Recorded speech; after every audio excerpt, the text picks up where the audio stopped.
Bir insanın kavi Müslümanlığı namazdan, oruçtan anlaşılmaz. Allah Allah. Peygamber Efendimiz mi diyor? Evet, sallallahu aleyhi ve sellem buyuruyor. Muamelesine bakın diyor, muamelesine. İnsanlarla muamelesi nasıl? Ticareti nasıl? Komşuluğu nasıl? Kocaysa kocalığı nasıl? Hanımsa hanımlığı nasıl? Talebeyse talebeliği nasıl? Hocaysa hocalığı nasıl? Efendim, teraziyi nasıl tutuyor? İşi nasıl? Menfaati karşısına geldiği zaman hangi yolu tercih ediyor? Ekiyor mu seni? Bir oyun ediyor mu?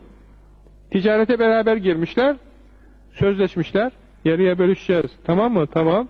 Ticaret kar etmiş, bir silkeliyor arkadaşını, hiçbir şey vermiyor. Neden? Noterden yapılmamış, anlaşma tamam değil, efendim, atıyor. Başından silkeleyip atıyor. Yanından bir omuz vuruyor, deviriyor. Bizim Müslümanlığımızın eseri salih amellerimizdir, icraatımızdır yani.